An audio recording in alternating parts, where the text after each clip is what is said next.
আমি আপনাদের বন্ধু মিতালি। আমার কুকিং ল্যাবে আপনাদের স্বাগত। একটা নতুন খাবারের সঙ্গে পরিচয় করাবো। বন্ধুরা, আমি আজকে পেঁপে দিয়ে সুইট ডিশ করব, সেই জন্য এই পেঁপে টুকরো করে সিদ্ধ করে আমি এটা চটকে নিয়েছি। সেটা আর দেখানো হয়নি, দেখালাম না, বড় হয়ে যাচ্ছে ভিডিও, সেই জন্য। আর এটা চটকে রেখে দিয়েছি, ওই এমনি প্লেন সিদ্ধ করা চটকে রেখে দিয়েছি। এরপরে যে স্টেপগুলো আসবে দেখিয়ে দেবো আপনাদের। বন্ধুরা, আশা করি ভালো আছেন। আমি মিতালি, আমার কুকিং ল্যাবে আপনাদের স্বাগত। আমি আজকে একটা সুইট ডিশ করব পেঁপে দিয়ে, তাই পেঁপেটা আমি সিদ্ধ করে চটকে রেখে দিয়েছি এখানে। আর এখানে নিয়েছি গুঁড়ো দুধ, এখানে চিনি, এখানে কিশমিশ, ঘি আর এলাচ গুঁড়ো আছে, দিয়ে দেবো। আর কড়াই বসিয়ে দিয়েছি, এখানে আমি 1 টেবিল চামচ ঘি দিয়ে দিচ্ছি প্রথমেই।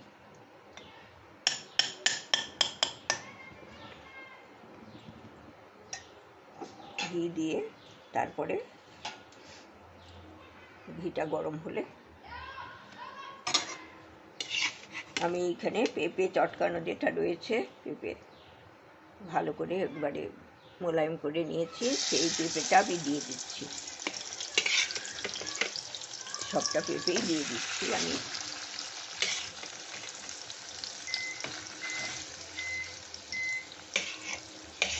পেঁপের অনেক কিছুই করি, মিষ্টি অনেক রকম করি। পেঁপের হালুয়া আমার ইয়েতে দেওয়া আছে, আপলোড করা আছে, দেখে নিতে পারেন আপনারা।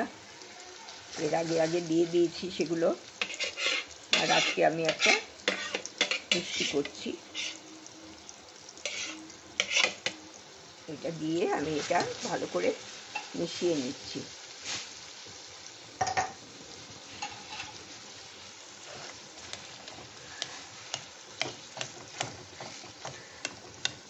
আর আছে খোয়া দিয়ে দেবো শেষের দিকে, সেটা দেখিয়ে দেবো আপনাকে। এটা আগে গুঁড়ো দুধটা, এটা আগে একটু নেড়ে নিই, তারপরে গুঁড়ো দুধটা দিয়ে আরও মিশিয়ে নেব।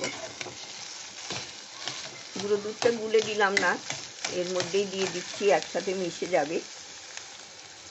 চিনিটাও দিয়ে দিচ্ছি। চিনি এখানে 2 টেবিল চামচ আছে, আরও লাগলে দিয়ে দেবো, কারণ এটা তো অল্প হয়ে যাবে, সেই জন্য প্রথমে আমি একটু কম করেই দিলাম।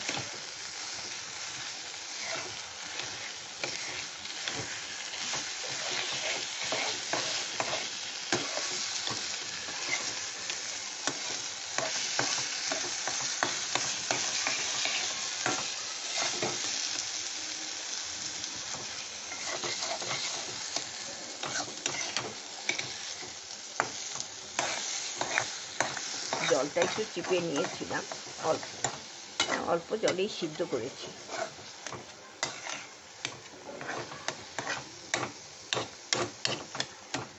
এটা একটু হতে সময় লাগবে, শুকিয়ে আসবে, তখন আমি ওই খোয়া ক্ষীরটা দিয়ে দেবো।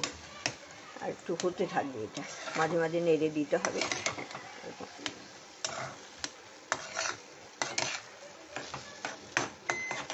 আজকে পেঁপের কালাকাঁদ করব। আমি এর আগে আপেলের কালাকাঁদ দেখিয়েছি, আমের দেখিয়েছি, এমনি ক্ষীর দিয়ে ছানা দিয়ে করা যেরকম নর্মাল হয় সেইটা দেখিয়েছি। আর আজকে পেঁপের দেখাচ্ছি, আর ভবিষ্যতে আরও নানা রকম দেখাবো। এটা একটু শুকোক, তারপরে ফিরে আসছি। অনেকটাই শুকিয়ে এসছে, দেখেছে, একটু টান টান হয়ে এসছে। এবার আমি এই যে খোয়া রেখেছি, এটা বাড়িতে করাই খোয়া, এই খোয়াটা আমি এই দিয়ে দেবো, একটু নরম হয়েছে, এটা দিয়ে মিশিয়ে নেব। সবটা দিচ্ছি না, হাফ হাফ দিয়ে দেবো, তারপরে আবার উপরে যদি দিতে হয় তখন দিয়ে দেবো।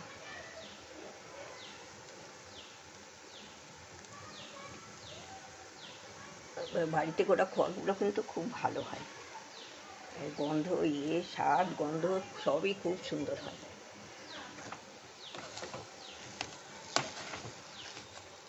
আমি করেই রাখি কিছুটা, তারপরে আবার শেষ হয়ে গেলে আবার করি।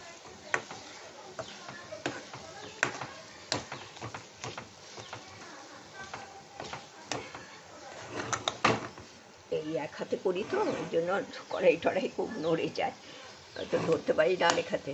এক হাতে করি, আরেক হাতে ফোন ধরে রাখি, আরেক হাতে রান্না করি।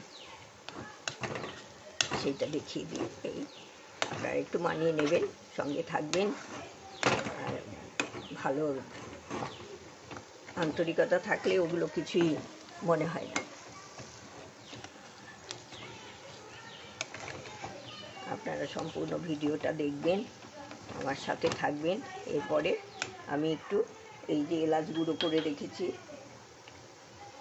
সেই এলাচ গুঁড়োটা দিয়ে দিচ্ছি, কিশমিশ দিয়ে দিচ্ছি, কিছু কিশমিশ দিয়ে দিলাম, আর এই এলাচ গুঁড়োটাও দিয়ে দিচ্ছি সবটাই।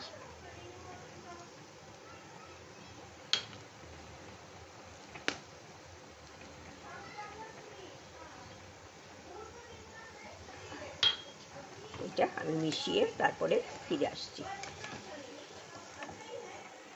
এটা একদম হয়ে গেছে, এটা একটা একদম হয়ে গেছে। আমি একটু স্ট্যান্ডিং টাইমে রেখে দিচ্ছি, গ্যাস বন্ধ করে দিলাম, আর তারপরে আমি এটা সেট করব, তখন দেখিয়ে দেব।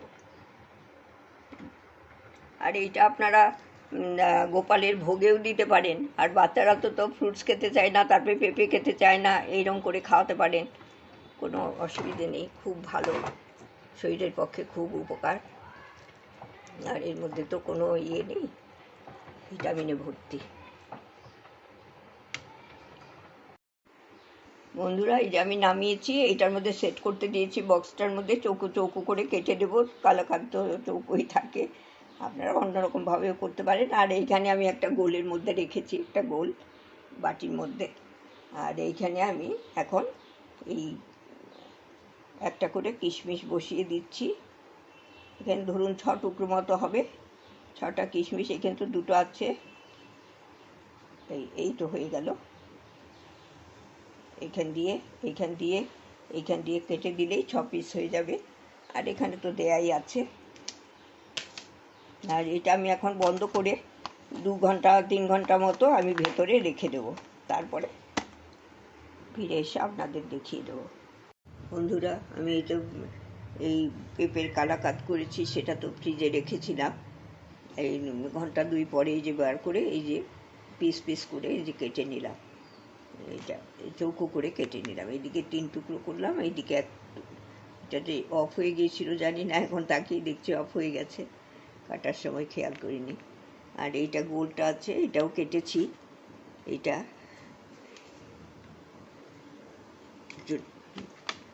নরম নরম হয়েছে সামান্য, কিন্তু খেতে খুব ভালো হয়েছে, গন্ধও খুব ভালো। এক হাতে করি তো সেই জন্য একটু তুলতে অসুবিধে হয়ে যাচ্ছে। এই যে আপনাদের দেখিয়ে দিচ্ছি, এই যে কত নরম, দেখেছেন? একবার তুলতুল করছে, তুলতুল করছে। আর খুব টেস্টি, দারুণ হয়েছে খেতে। আপনারা করবেন, বাচ্চারা তো পেঁপে খেতে চায় না, এইভাবে পেঁপে ফ্রুটস দিয়ে বিভিন্ন রকম জিনিস করে খাওয়াবেন। পেঁপেটাও তো শরীরের পক্ষে খুব উপকার, লিভারের পক্ষে খুব ভালো। এখানে তো এমনি কিছু নেই, অল্প ঘি দিয়েছি, আপনারা ইচ্ছে করলে ঘি সাদা তেল দুটো মিশিয়েই করতে পারেন। আমি এখানে করলে একটু টেস্টি হবে সেই জন্য, কিন্তু হেলথের দিক থেকে আপনারা তেল ঘিটা একটু কম দিয়ে তেলটা একটু দিয়ে করতে পারেন। তবে এখানে খুব একটা লাগে না, 1 চামচ ঘিতেই মোটামুটি হয়ে যায়। সম্পূর্ণ ভিডিওটা দেখবেন, কেমন লাগে জানাবেন, পাশে থাকবেন। সবাই একসঙ্গেই তো পথ চলতে হবে, সেই জন্য পাশে সব সময় থাকবেন। ধন্যবাদ।